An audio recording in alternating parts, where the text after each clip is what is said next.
Hola a todos y todas, bienvenidos a la segunda clase asincrónica de la segunda sesión de nuestro curso de comportamiento político y acción colectiva. Hoy vamos a hablar sobre los regímenes políticos y sobre la diferencia entre distintos tipos de regímenes, y luego en clase vamos a hacer un taller en el que vamos a hablar sobre democratización y ruptura de la democracia. Bueno, voy a compartir pantalla para que podamos arrancar. Listo, aquí estoy otra vez, metida dentro de la presentación. Bueno, ¿qué vamos a aprender esta semana? Vamos a hablar primero de distintos tipos de regímenes políticos, la democracia y sus adjetivos, autoritarismo y autoritarismo competitivo. Vamos a recordar algunas conclusiones importantes de investigaciones sobre las causas de la democratización. Vamos a mirar las conclusiones de investigaciones sobre la ruptura de la democracia y vamos a hablar de erosión de la democracia. A lo largo de la clase vamos a utilizar estos conceptos para analizar aspectos o momentos de la coyuntura política latinoamericana. Entonces, el pedazo que vamos a hacer en la clase sincrónica es repasar los conceptos, revisar las diferencias entre los distintos tipos de regímenes, y en clase vamos a hacer la aplicación de esos conceptos estudiando unos casos concretos. Bueno, primero hablamos de qué es un régimen político. ¿Cómo los definimos? Un régimen político se define como una serie de reglas o procedimientos que tienen el objetivo de regular la lucha por el poder. ¿Mm? Si queremos ser más específico, entonces son las reglas y los procedimientos que determinan cómo se llega al Ejecutivo Nacional. Pero digamos de forma amplia, hablamos como reglas y procedimientos que regulan la lucha por el poder. Hay distintos tipos de regímenes. Está la democracia, que se distingue, digamos que es diferente de las autocracias o de los autoritarismos. Pero hay unos regímenes híbridos que combinan cosas de ambos tipos. En las democracias, estas reglas para el acceso al poder permiten la competencia entre distintos candidatos o distintas alternativas y la participación, es decir, que los ciudadanos pueden escoger cuál de las alternativas les gustaría que tomara el poder. Entonces es una dimensión de competencia entre élites, algo horizontal, y una noción de participación de la ciudadanía, es decir, una noción vertical. Entonces, en las democracias se permite la competencia y la participación, mientras que en los autoritarismos no. Y los regímenes híbridos combinan cosas de ambos tipos. Algunos están más dentro de las autocracias, otros más dentro de las democracias, pero pues estamos hablando en su mayoría, de un tipo de régimen diferente. Hagamos una pausa aquí y con base en la lectura de IDEA, piensen ustedes y respondan a esta pregunta. ¿Cuál es el régimen más común en el mundo actual? Es decir, ¿hay más democracias? ¿Hay más autoritarismos o hay más autoritarismos competitivos? Respondan la pregunta en el quiz y seguimos en el video. ¿Listo? Bueno, vemos aquí este mapa del mundo por tipo de régimen. Vemos que la mayoría de los países del mundo son democráticos. Hay un número importante de regímenes híbridos y de no democracias o autoritarismos. En América Latina, el país no democrático es Venezuela, por supuesto, y entre los regímenes híbridos está Nicaragua.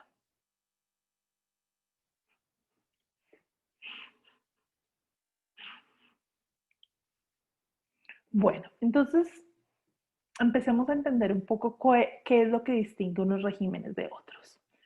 Entonces arranquemos preguntándonos, ¿hay elecciones competitivas para elegir el ejecutivo? O sea, competitivas, es decir, eh, donde cualquiera puede ganar. Si no hay elecciones competitivas es porque el ejecutivo se elige a través de formas distintas del voto. Por ejemplo, linaje, herencia, decreto partidista, orden militar. Si hay elecciones, elecciones que no son competitivas para nada. Básicamente son elecciones para legitimar o ensalzar el régimen. Si tenemos un régimen con esas características en donde no hay elecciones competitivas para elegir el ejecutivo, como dice acá, entonces estamos hablando de un régimen autoritario. Y hay distintos tipos de regímenes autoritarios. Hay totalitarismo, es un régimen con unas características particulares, dictadura militar, dictadura de partido único, dictadura multipartidista, también es una posibilidad. Entonces, eh, cuando no hay elecciones competitivas, definitivamente entramos en el terreno del autoritarismo. Pero ahora digamos que sí hay elecciones competitivas. Entonces, la siguiente pregunta que nos debemos hacer es si las elecciones son libres y justas. Si las elecciones no son libres y justas, entonces es un ejecutivo que es elegido a través de elecciones, pero son elecciones que son competitivas entre gobernante y oposición, es decir, es posible que gane la oposición podría ganar las elecciones, sería raro, pero puede suceder. Eh, Generalmente hay fraude, hay represión, y cuando tenemos un régimen con esas características en donde hay competencia, pero las elecciones no son libres y justas, entonces estamos hablando de un autoritarismo competitivo. ¿Listo? Bueno, sigamos bajando en el árbol. Entonces, digamos que sí hay elecciones libres y justas. La siguiente pregunta es si tenemos derechos civiles, políticos e imperio de la ley. Si, si no tenemos derechos civiles, políticos e imperio de la ley, pero tenemos elecciones libres y justas y competitivas, entonces estamos hablando de una democracia electoral, es decir, tenemos un ejecutivo que es elegido a través de elecciones competitivas, libres y justas, pero hay violaciones a los derechos civiles y políticos o fallas en el Estado de Derecho. O sea, no es una democracia completa, es una democracia con adjetivos. Y el adjetivo que utilizamos es el adjetivo de democracia electoral. Si en cambio sí tenemos un respeto de derechos civiles, políticos e imperio de la ley, entonces aquí ya estamos hablando de una democracia liberal. Vamos a verlo un poco como con un poquito más eh, vamos a granularlo un poquito más. Según una de las lecturas que hicimos para hoy, la de Levitsky y Way, los regímenes democráticos modernos cumplen con 4 criterios mínimos. Los recordamos ahora, entonces. Los cuerpos ejecutivo y legislativo son elegidos a través de elecciones abiertas, libres y justas. Segundo, virtualmente todos los adultos tienen derecho a votar, es decir, no se le restringe la ciudadanía o el derecho al voto a una porción importante de la población por sexo, por raza, por etnia. Los derechos políticos y las libertades civiles, incluida la libertad de prensa, la libertad de asociación y la libertad de criticar al gobierno sin represalias, son ampliamente protegidos. ¿Sí? O sea, esta noción tan importante para la democracia y es la existencia y el respeto de derechos políticos y libertades civiles. Este cuarto es muy importante y suele no ser muy tenido en cuenta, que las personas que se eligen para gobernar, de hecho, gobiernen. Es decir, que las autoridades elegidas tengan autoridad real para gobernar y no tengan un control tutelar de, por ejemplo, el ejército o los líderes religiosos. Esto, digamos, un ejemplo de eso es, por ejemplo, Chile después de la transición de Pinochet. Ok, Sí, tenemos instituciones democráticas, tenemos competencia, pero el Ejecutivo quedó con un poder tutelar del ejército supremamente amplio y esto pues se tuvo que reformar con el tiempo. Entonces, si las autoridades, un criterio para la democracia es que las autoridades elegidas, de hecho, sean las que gobiernan. Los regímenes democráticos, y esta es la parte importante para poder distinguir las democracias de los autoritarismos competitivos, es que los regímenes democráticos, tanto electorales como liberales, pueden violar uno o más de estos criterios, pero esas violaciones no logran impedir seriamente los desafíos democráticos a los funcionarios gubernamentales. Es decir, que no alteran fundamentalmente el campo de juego entre el gobierno y la oposición. O sea, lo altera un poquito, pero no lo altera fundamentalmente. Existen esas alteraciones o esas violaciones, pero no son sistemáticas y no logran violar los principios fundamentales de elecciones libres y justas. Entonces repasemos un poco las nociones principales de lo que conocemos como democracia liberal. Entonces es un régimen que tiene estas cuatro cosas. Elecciones competitivas, libres y justas, ¿sí? Hay verdadera competencia, todos pueden ganar. Si gana la oposición, hay un cambio de gobierno. No hay un sesgo a favor de ningún candidato, es decir, la cancha está plana. Las elecciones son frecuentes, no es, suceden cada 15 años, no, suceden con una relativa frecuencia. No hay amenazas, represión ni persecuciones que afecten masivamente la decisión libre y voluntaria. Puede haber un poco de represión, puede haber un poco de amenazas, pero no amenazas que sean masivas. Entonces, esto en el terreno de las elecciones competitivas, libres y justas. Esta dimensión de la democracia se retroalimenta con otra que es fundamental, que es la existencia de derechos civiles y políticos, tales como, por ejemplo, el sufragio universal, el derecho a organizarse, a reunirse y a formar partidos políticos, que prácticamente todos los adultos, el que quiera, puede volverse un candidato. Puede haber restricciones, por supuesto, de formación, pues, la capacidad de ser apto para el cargo, pero cumpliendo ciertos criterios de educación, ciertos criterios de edad, todos pueden ser candidatos. Se respeta la libertad de expresión y la libertad de prensa y la libertad de religión.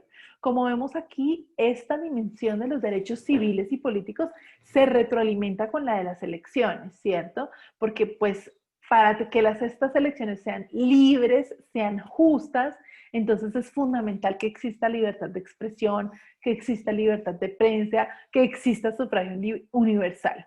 Es difícil hablar de unas elecciones libres o unas elecciones justas si el sufragio está restringido a una porción súper importante de la población. Entonces aquí hay un loop o un ciclo de retroalimentación entre estas distintas dimensiones de la democracia. La tercera ya la conversamos, que los elegidos de hecho son los que gobiernan. Y otro aspecto importante y es que existe un Estado funcional con imperio de la ley. Es decir, un Estado que está presente en el territorio, donde hay división de poderes y donde hay un imperio de la ley. Y pues como estuvimos hablando en nuestra clase pasada y ustedes lo estuvieron discutiendo, estos aspectos del Estado se vuelven muy importantes para el ejercicio de la democracia, puesto que sin él, sin la existencia de un Estado que garantiza la división de poderes, que está presente en el territorio, pues se pueden vulnerar un montón de derechos civiles y políticos en personas que viven en ciertas partes del país. Entonces, este es un aspecto muy importante porque refuerza nuevamente la existencia de derechos civiles y políticos. Ahora vamos a empezar a hablar de las democracias con adjetivos. Ya no es liberal, sino que es electoral. Y entonces en esta democracia electoral, súper importante que siga habiendo elecciones competitivas, libres y justas, pero, pero las otras dimensiones pueden ser más o menos. Derechos civiles y políticos, más o menos. Que los elegidos gobiernan, más o menos. Que existe un Estado funcional con imperio de la ley. En algunas partes sí, en algunas partes no. En algunos sectores sí, en algunos sectores no. Entonces, más o menos, en la democracia electoral no se cumplen a cabalidad las cuatro dimensiones. Es muy importante que sigan existiendo elecciones competitivas, libres y justas, pero los otros aspectos puede haber cierto nivel de violación de derechos civiles y políticos, de que los elegidos de hecho sean los que gobiernen, de que haya un Estado funcional con imperio de la ley. ¿Qué es lo que importa aquí? La pregunta de hasta qué punto estas violaciones o estas ausencias se vuelven sistemáticas, se vuelven masivas y alteran el terreno de disputa, alteran la cancha. En un autorismo competitivo sí tenemos otra película distinta. Tenemos elecciones competitivas, pero no son libres ni justas. Derechos civiles y políticos probablemente no. Que los elegidos gobiernan, más o menos, y que el Estado es funcional y tiene imperio de la ley, más o menos. Aquí ya tenemos que las violaciones a los derechos civiles y políticos, como la libertad de expresión, la libertad de prensa, la libertad de asociación, estas violaciones ya son tan sistemáticas que no podemos hablar de elecciones libres y justas. Adicionalmente, no se respeta la separación de poderes porque se persigue a la oposición política, se persigue a la prensa y se persigue a las fichas dentro del Poder Judicial que están haciendo oposición al régimen o que le están haciendo balance al régimen. Aquí ya entonces tenemos un campo de juego que no está nivelado, sino que está desnivelado. Pero aún así, la oposición, si es muy fuerte y aguerrida y la gente está muy indignada, puede ganar. Las circunstancias son adversas, pero puede ganar. Un autoritarismo competitivo se reconoce de un autoritarismo puro porque el que está gobernando, el incumbente o el que está gobernando, puede perder las elecciones. Digamos, una forma muy chévere de verlo es así. Es una cancha de juego completamente inclinada y pues una nota al margen. Yo estudié en un colegio que tenía una cancha así. Era un poco extraño las interclases con un colegio con la cancha inclinada. Siempre era una pelea a quién le tocaba el primer tiempo arriba o el primer tiempo abajo. Entonces aquí ya vemos que, ok, a los que están en la portería de abajo, de pronto ganan el partido, tendrían que tener muy buenos jugadores y una muy buena estrategia. Lo pueden ganar, muy difícil, lo pueden ganar. Ese es el punto, que sea posible que lo ganen. Si es completamente imposible que lo ganen, entonces aquí ya no estamos hablando de un autoritarismo competitivo, sino de un autoritarismo. Pero si es posible que la oposición gane las elecciones y el régimen tenga que cambiar, entonces es un autoritarismo competitivo. Es raro, es escaso, pero pasa que los que están en el gobierno pierden las elecciones. Listo. Entonces, habiendo visto esto, les hago una pregunta a ustedes y es un ejercicio con el que vamos a arrancar la clase la próxima semana o el próximo sábado. Les voy a describir un país y ustedes van a pensar qué país es este país, qué régimen es. Y los invito a que ustedes identifiquen en el texto esos aspectos que les timbra a democracia electoral, esos aspectos que les timbra autoritarismo competitivo y que les timbra autoritarismo. Bueno, entonces, es un país XYZ que tiene elecciones para elegir presidente y congreso cada 5 años. Hay dos partidos que dominan desde hace varias décadas y hay otros partidos que han tenido dificultad para proyectarse a nivel nacional. Nunca se ha prohibido a ningún partido hacer política, pero otras acciones han afectado profundamente la posibilidad de terceras fuerzas de triunfar. En al menos 2 elecciones importantes, candidatos a presidente han sido asesinados. En elecciones menores, decenas de candidatos suelen ser víctimas de violencia. A pesar de profundas investigaciones de la rama judicial que es medianamente independiente, no se ha logrado vincular a los miembros de los partidos dominantes a dichos asesinatos. Y la prensa libre e independiente tampoco ha reportado existencia de evidencia innegable. Durante las elecciones en el país XYZ se suelen dar algunas acusaciones de fraude en ciertas localidades y ciertas acciones de violencia que si bien son repetidas, no tienen alcance nacional. Listo. Piensen en esto. ¿Qué régimen es? ¿Democracia, autoritarismo competitivo o autoritarismo? ¿Por qué sería una democracia? ¿Una democracia electoral? ¿Por qué sería un autoritarismo competitivo? ¿Por qué sería un autoritarismo?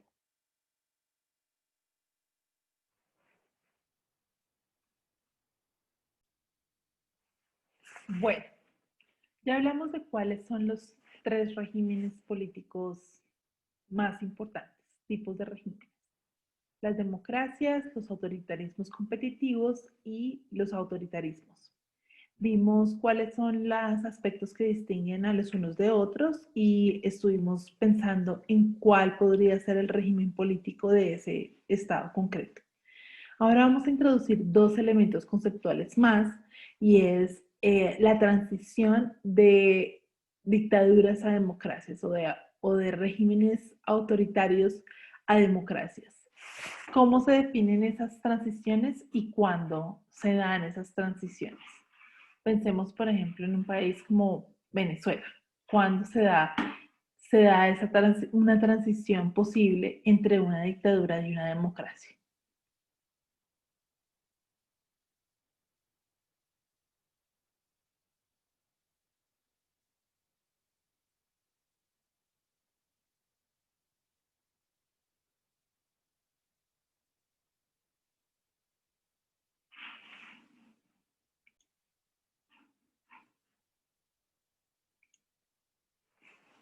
¿Cuándo se da una democratización?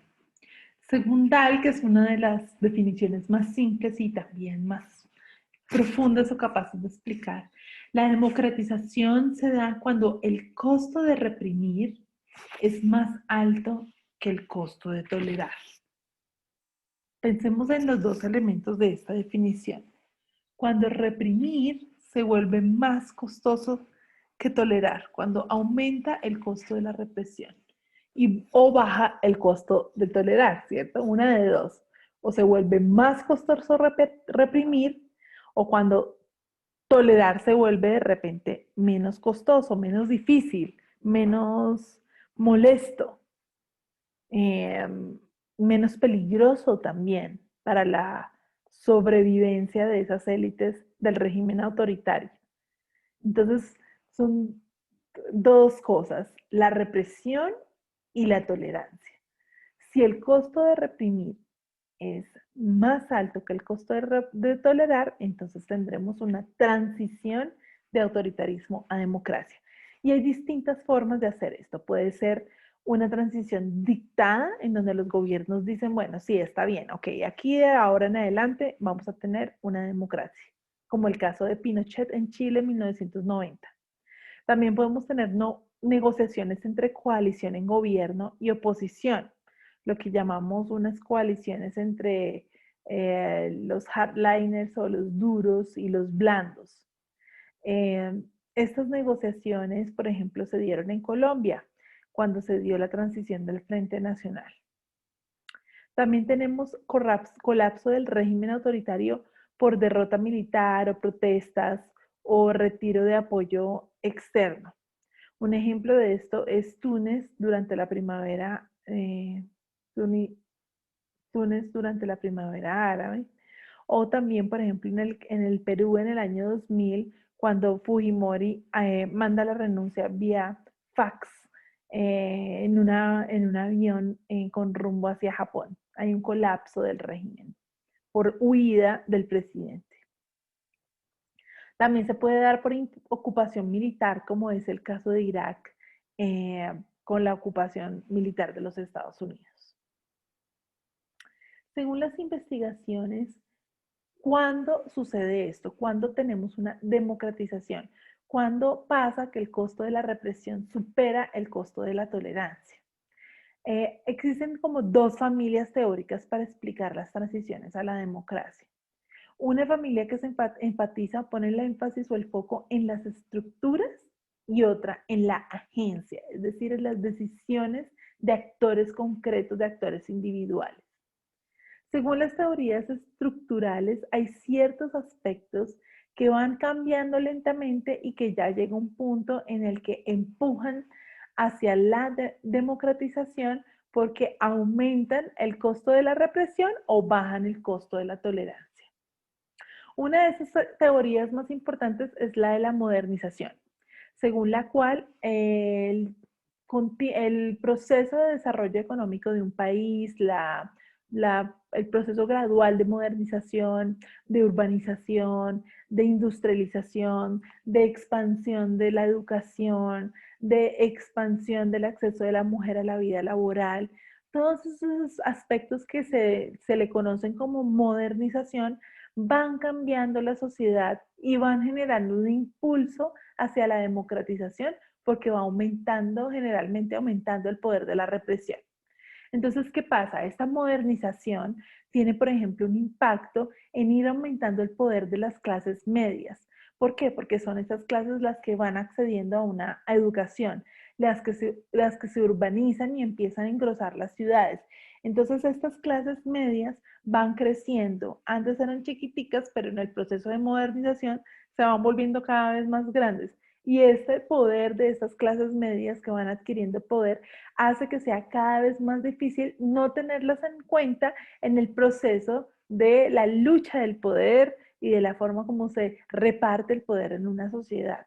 Entonces es la teoría de la modernización según la cual estos cambios graduales relacionados con el proceso de desarrollo económico van difuminando el poder en la sociedad de tal modo que sea cada vez más difícil reprimir o evitar la participación de las clases medias que empiezan a tener cositas, empiezan a tener aspiraciones y a decir, un momentico, mi voz debe ser tenida en cuenta. Hay otra, digamos, relación de la teoría de la misma idea de la modernización, pero ya no con que va cambiando el poder, sino que van cambiando las actitudes. Es decir, las personas de estas clases medias, que son, digamos, las que han disfrutado, las que han crecido en el proceso de modernización, van teniendo unas actitudes más afines a la libertad de expresión, a la libertad de prensa, a querer utilizar Internet, a querer utilizar marcas de otros países, en fin. Existe un cambio de actitudes que también va aumentando el costo de la represión. Otros aspectos que se han encontrado como importantes o que aumentan la probabilidad de una democratización, la existencia de presiones internacionales, que es algo que hoy en día pues cada vez es menos, en esta coyuntura actual, esto de las presiones internacionales ya no es tan importante. ¿Por qué? Porque pues ya no es tan claro que haya presiones internacionales a favor de la democratización. Estamos en otra película en este momento, ¿cierto? En una película del populismo, de el aislacionismo, en la negación o la lucha contra las ciertas tendencias de la globalización. Entonces, presiones internacionales fueron muy importantes en los 80s, pero ya hoy en día de pronto sean presiones internacionales que apunten hacia otra dirección. Otro aspecto que se ha identificado como una buena explicación de las transiciones es la existencia de homogeneidad étnica. ¿Por qué? Porque cuando las personas hacen parte de la misma etnia, la mayor parte de las personas hacen parte de la misma etnia, entonces eh, está relacionado con un descenso, una disminución del costo de tolerar. Es un poco más difícil, digamos, conceptualmente, tolerar la existencia de competencia y participación cuando hay una heterogeneidad étnica y generalmente diferencias o tensiones entre estas distintas etnias o minorías identitarias en un territorio. Entonces la homogeneidad disminuye el costo de la tolerancia. Y finalmente, tamaño poblacional. Países más grandes, más difícil no tener una democracia. Pero bueno, estos son elementos estructurales, es decir, que esas cosas pueden darse, pero que se den no quiere decir que haya cambios, porque necesitamos meterle a la película el rol de los individuos, de los agentes que son los que ponen a mover estos procesos, los que empiezan a hacer las cosas que hacen que esas transiciones sucedan. Entonces, con relación a la agencia, cuando aumenta el costo de la represión o cuando disminuye el costo de la tolerancia, es decir, qué aspectos de la conducta o de las actitudes o de las acciones individuales de ciertos agentes nos llevarían a una transición. Aquí estamos hablando de dos cosas importantísimas. La existencia de una división en la élite gobernante.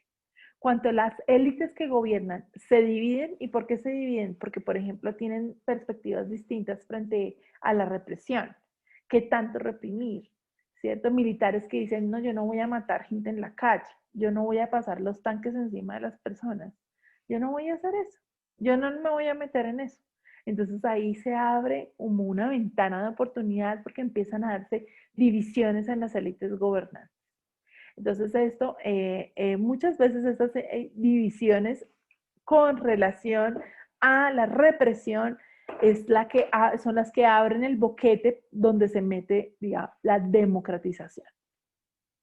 Otro aspecto de agencia es la existencia de oposición organizada. Cuando la oposición está organizada, por supuesto que aumenta muchísimo el costo de la represión. Y también la existencia de presiones internacionales que juegan en ambos lados, en el lado estructural o en el lado de las agencias. Entonces, este es un resumen de los factores que pueden explicar la transición de un régimen autoritario a un régimen democrático. En clase vamos a aterrizar esas ideas a ejemplos concretos. Nos vemos entonces dentro de unos días, nos vemos para hacer nuestra clase sincrónica. Terminen de prepararse y nos vemos entonces el sábado. Chao a todos. Que pasen feliz semana.